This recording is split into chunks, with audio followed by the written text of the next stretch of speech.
but we have the people's willingness, the support, and the blessings of our voters.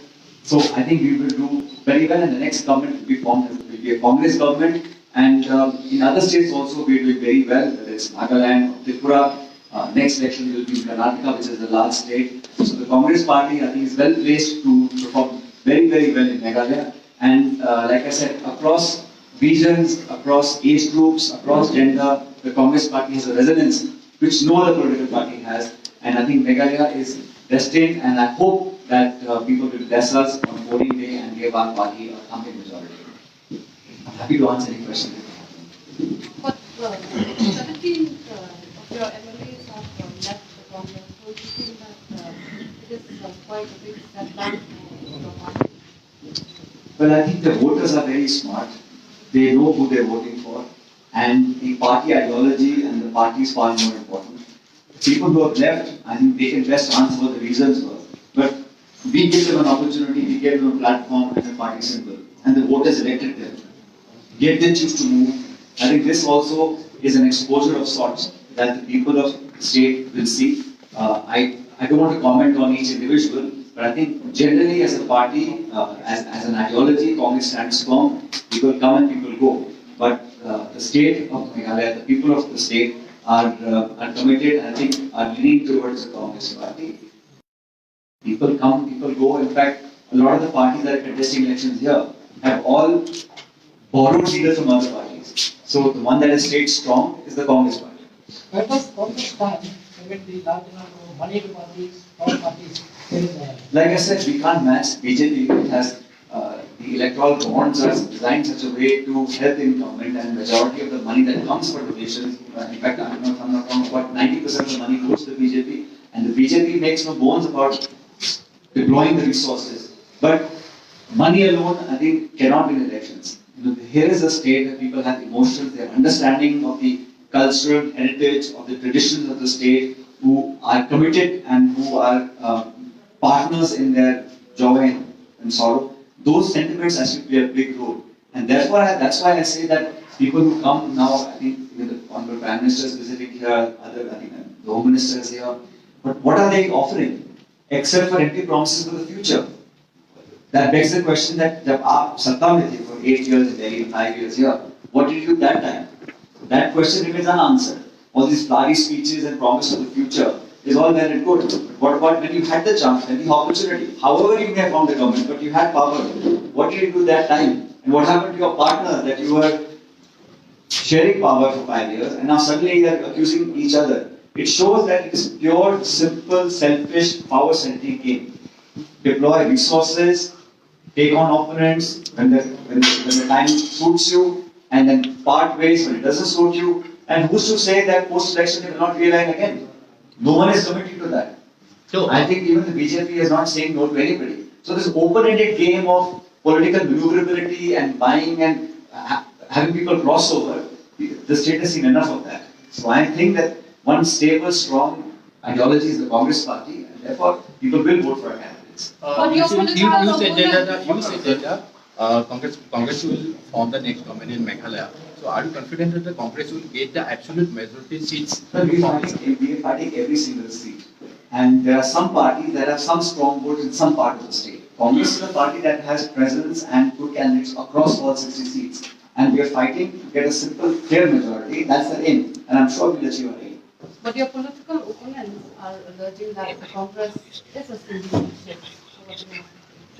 Well, they can keep alleging, but I think voters know best. It is very wrong in a democracy to prejudge what the people's wisdom is. I have full faith in the people of the state. I have full faith in our workers. And like I said, we have a new set of candidates who are fresh, young, talented, committed, principled individuals who will lead the state into a new era. Therefore, I have full faith in the voters, and I think they will give us their blessings on voting day. Congress was in the ruling in the past, and what has Congress done then?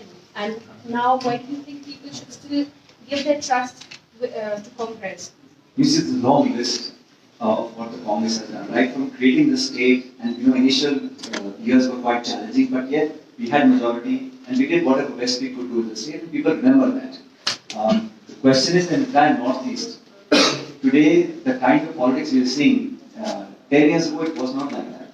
So, People are aspirational, young people want to have a better future, and unfortunately, those who have been in power here in Shillong for the last 5 years have not been able to deliver. Their internal bickering, their political ambitions got the better of them. So we are committing ourselves to a manifesto. We will deliver on whatever we promised, and those are issues that are important to the Talking about manifesto, do you think that this elections we're seeing a lot of political parties trying to woo the voters by offering some money, like you have 3,000 for every woman to every, and similarly TMC with their My card and all different cards, and then even NPP also with their kind of offering that they have. I can't speak for other parties, but I can tell you that whatever we promise in our manifestos, whether it's Congress ruled states, like we have just won elections in Himachal Pradesh, and whatever we had promised in the first cabinet meeting of the state, we delivered on that. So Congress has a very long track record of commitment and delivery. Therefore, what we are doing is empowering people, and the state's resources must be given to the people who deserve it the most. If we give some financial help to women in a household, they run the house, they pay the bills, they know exactly how much support they need. And if India has made things possible to purchase, look at the price of diesel, petrol, cooking gas, food items. It's never been like this before. The country is facing the highest unemployment ever recorded unemployment rate. These are government figures. So therefore, on all these indices, the BJP and NDA government have actually failed in performance. They may be good on rhetoric, they may be good on media management, on spending money, but on the ground delivery, the BJP has actually failed in its performance. The Congress has a different track record. I don't want to go to history, but Dr. Manmohan Singh's government and this government, if you compare, 140 million people were lifted out of poverty. And today what we're seeing in government of India, BJP, is that the gap between rich and poor has become almost unscalable. It has become so much. So therefore, people understand, that whether it's Narega, right to education, right to health, right to information, all those rights, Mrs. Sonia Gandhi and Dr. Manmohan Singh in Delhi were able to provide that.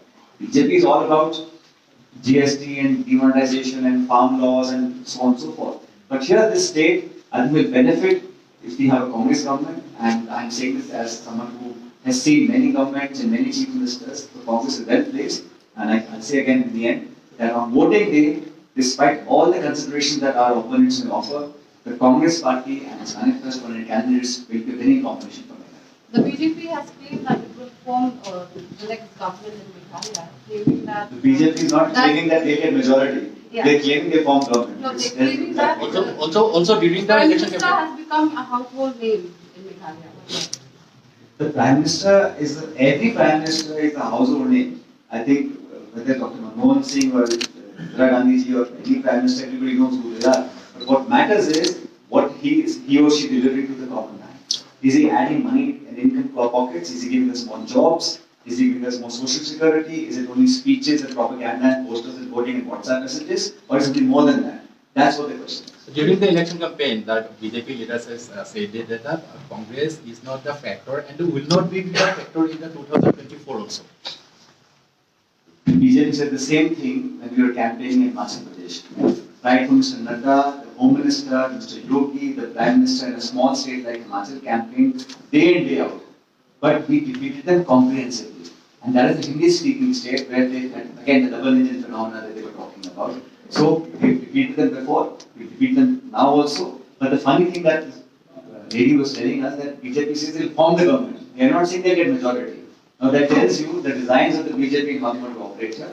Rest, I think people are smart enough to understand. Sachin ji, जिस तरह से अगर मेघालय की बात करें तो आप बोल रहे हैं न्यू फेसेस को आप प्रमोट करते हैं, तो अभी जैसे इंडियन पॉलिटिक्स की बात करें तो इस पे एक्सपीरियंस फेसेस की जरूरत होती है, जबकि यहाँ पर बिल्कुल कोई नया एक्सपीरियंस या कोई एमएलए नहीं है, तो आप किस तरह से इस इश्यूज को एड्रेस करेंगे, कैसे सामना करेंगे? कांग्रेस पार्टी के नेता यहाँ पर बहुत पुराने हैं, लेकिन जो कैंडिडेट्स हैं उन नए लोगों को मौका दें। जब तक आप नए लोगों को मौका नहीं दोगे तो कैसे फ्रेश लोग आएंगे?